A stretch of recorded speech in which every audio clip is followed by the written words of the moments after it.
बच्चों को जाना जाता है, तो कहीं कहीं बच्चों के नाम से, बच्चों के काम से माता और पिता को जाना जाता है। माता पिता और बच्चे एक दूसरे के पूरक होते हैं। प्रभु श्री रामचंद्र अपने दोनों लड़का लव और कुश को देख के सोच रहे, विचार कर रहे हैं।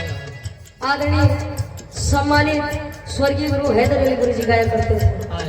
गावे का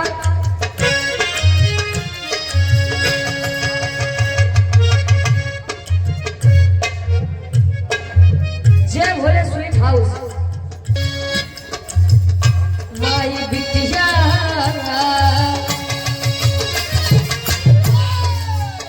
माई बिटिया के तोहरे सहारा माई बिटिया के तोहरे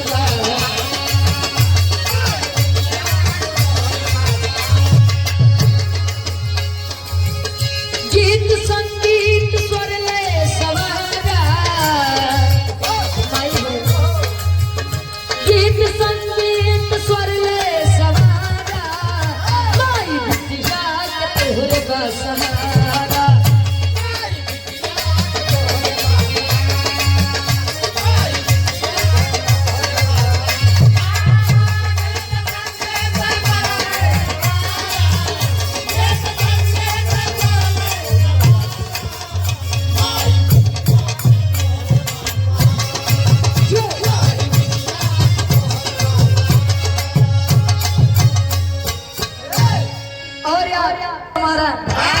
माई बिटिया के तोहरे बा सहारा। अंतरा के पहले अंताल में बिटिया दास करे, फरियाद करे। कहा जाता है बिना विश्वास के कुछ नहीं होता। विश्वास है तो लोग पत्थर में भी भगवान को खोज लिया करते हैं, और विश्वास नहीं है तो लोग साक्षात भगवान भी दरवाजे पर आए तो ठुकरा देते हैं। बिटिया दास करे कैसे?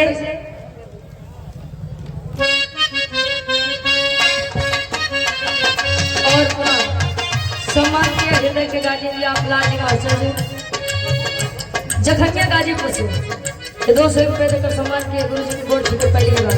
कहे अंक में उठा लमाई दिलवा के आसवा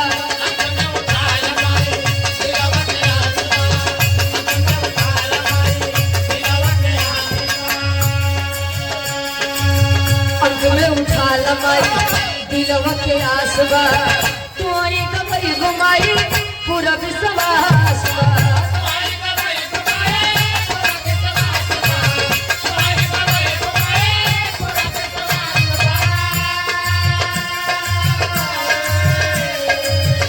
चमके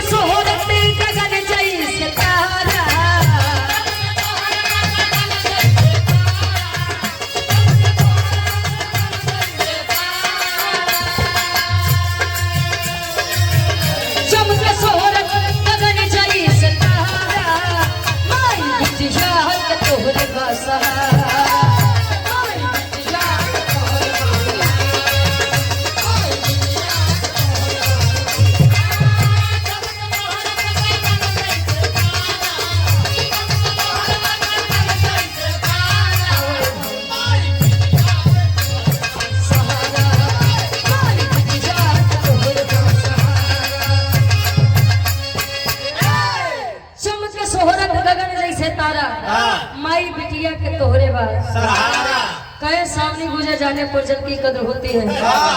इंसान चला जाता है पर कीर्ति अमर होती है। संसार में जैसा काम करेंगे वैसा नाम होगा। और जीवन का सत्य, समाज का सत्य है कि जीवित इंसान कभी स्वर्ग जा नहीं सकता और मृतक इंसान कभी स्वर्ग से आ नहीं सकता। इसलिए आखिरी भाव की बिटिया विरहा जगत में कोने खानदान से ताल्लुकात रखत बा, कोने बात के कली कैसे?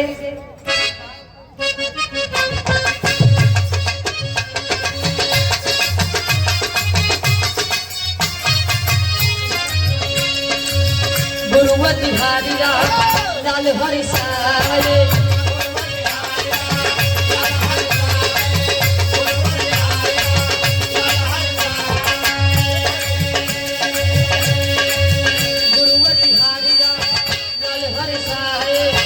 कभी अमल गीत सजाए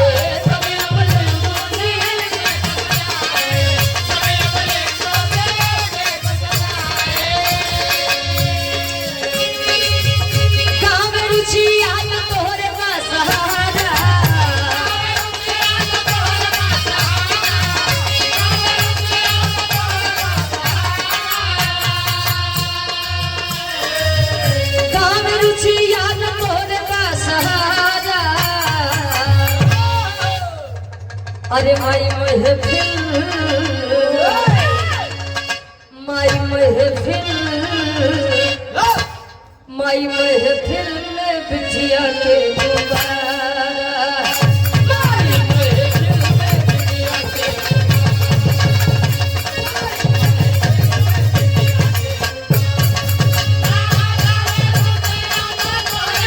सहा